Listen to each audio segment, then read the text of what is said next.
Assalamualaikum warahmatullahi wabarakatuh. Waalaikumsalam warahmatullahi wabarakatuh. Alhamdulillahirabbil alamin. Atas curahan rahmat dan kasih sayangnya, pada hari ini kita masih diberikan kesehatan, kesempatan, dan keimanan yang masih tertancap kuat di dalam hati kita masing-masing. Salawat dan salam semoga tetap tercurahkan kepada Rasulullah SAW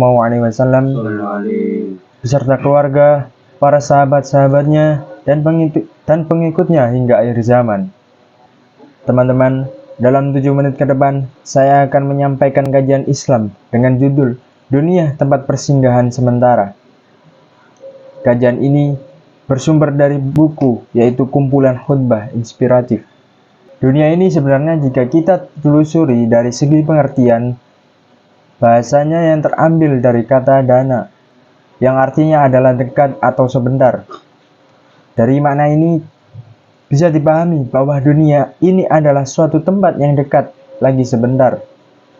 Hal ini dapat dirasakan ketika kita memakan makanan yang merasakan lezat dan pahitnya adalah hanya sampai pada tenggorokan saat sampai di perut.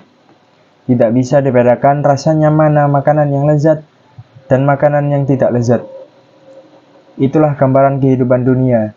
Seperti dalam salah satu ayat dalam Al-Quran, pada Quran Surat Al-Kahfi ayat 45 yang berbunyi, dan buatkanlah perumpamaan untuk mereka, yaitu manusia, perumpamaan kehidupan di dunia ini. Ibarat air hujan yang kami turunkan dari langit, sehingga menyuburkan tumbuh-tumbuhan di bumi. Kemudian, tumbuh-tumbuhan itu menjadi kering yang diterbangkan oleh angin, dan Allah Maha Kuasa atas segala sesuatu. Teman-teman yang dirahmati oleh Allah, salah satu penyebab kehilafan manusia adalah karena kecintaan terhadap dunia. Orang yang sangat mencintai dunia, segala pikiran dan pandangannya selalu diukur oleh perhitungan dunia. Bahkan, kadang-kadang ada di antara umat Islam melaksanakan urusan akhirat bukan sebenarnya tujuan akhirat, akan tetapi hanya sebagai pengelabuan kepada orang lain untuk mencapai cita-cita dunia. Bangsa kita yang notabene umat yang terbanyak adalah umat Islam, yang tentu saja agama kita sangat mengharapkan perilaku umatnya berjalan sesuai dengan aturan agamanya. Tetapi sebuah pertanyaan adalah mengapa persoalan bangsa kita belum terselesaikan atau paling tidak ada titik terang menuju suatu perubahan perilaku. Bahkan, tampaknya masih memprihatinkan perilaku sebagian masyarakat kita, baik masyarakat maupun masyarakat pemegang kekuasaan yang sangat diharapkan bisa menegakkan aturan, tetapi justru mereka itulah yang melanggarnya. Pola pikir yang dangkal, yang tanpa disadari oleh pengetahuan agama, maka mereka cenderung melakukan pelanggaran itu. Sehingga apa yang terjadi, salah satu ungkapan yang terjadi di masyarakat kita adalah kalau dia boleh melakukannya, kenapa kita tidak mencobanya?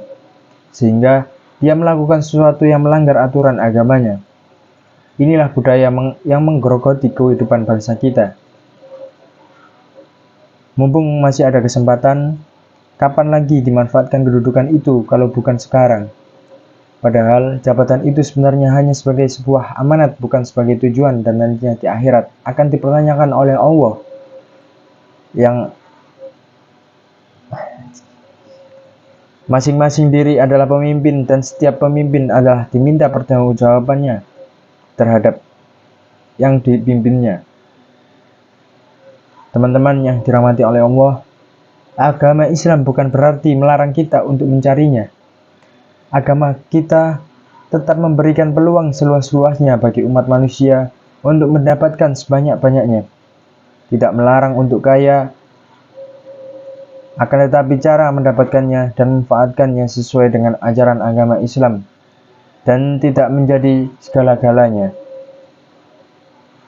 Demikian pula dengan meninggalkan dunia karena hanya terfokus kepada ibadah kepada Allah.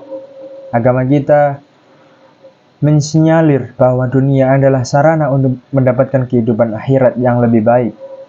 Bahkan bukan sebuah tujuan dunia adalah ladang amal.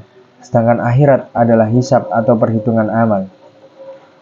Teman-teman, dunia ini dengan segala fasilitasnya, kita yang seharusnya mengendalikan, bahkan Dia yang mengatur kita.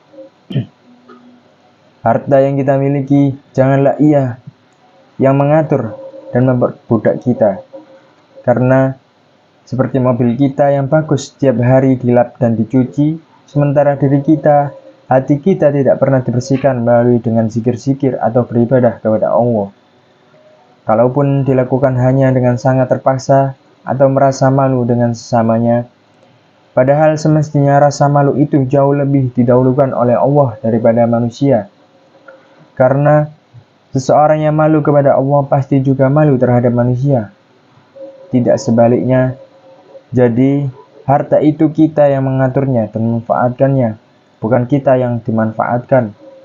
Jika umat Islam sudah menomorsatukan dunia di atas segala-galanya, enggan menyuarakan kebenaran dan melarang kemungkaran, maka Allah akan mencabut kebesaran Islam dari permukaan bumi ini dan mencabut keberkahan wahyu. Ketika umat Islam sangat mencintai dunia dengan sendirinya, pasti muncul sifat kedua, yaitu takut akan mati. Pertanyaan yang muncul adalah mengapa mereka takut mati? Padahal semua yang namanya makhluk pasti akan mati sekalipun tersembunyi di balik batu besar dan benteng yang tertutup rapat-rapat. Teman-teman yang dirahmati oleh Allah, ibarat dari ayat tersebut adalah bagaimana kita senantiasa berlomba untuk melakukan amal-amal saleh selagi Allah masih memberikan kesempatan kepada kita. Kita hanya singgah sebentar di bawah pohon yang namanya dunia. Tujuan akhir adalah akhirat yang kekal, yang menuntut pertanggungjawaban apakah amal kebaikan yang kita lakukan atau justru sebaliknya. Hanya orang-orang yang senantiasa mentadabburi Al-Quran dan yang memahami dengan sesungguhnya makna kehidupan ini. Sekian ceramah yang bisa saya sampaikan. Kurang lebihnya mohon maaf. Wabillahi taufiq wal hidayah wal ridha wal inayah. Assalamualaikum warahmatullahi wabarakatuh. Waalaikumsalam warahmatullahi wabarakatuh.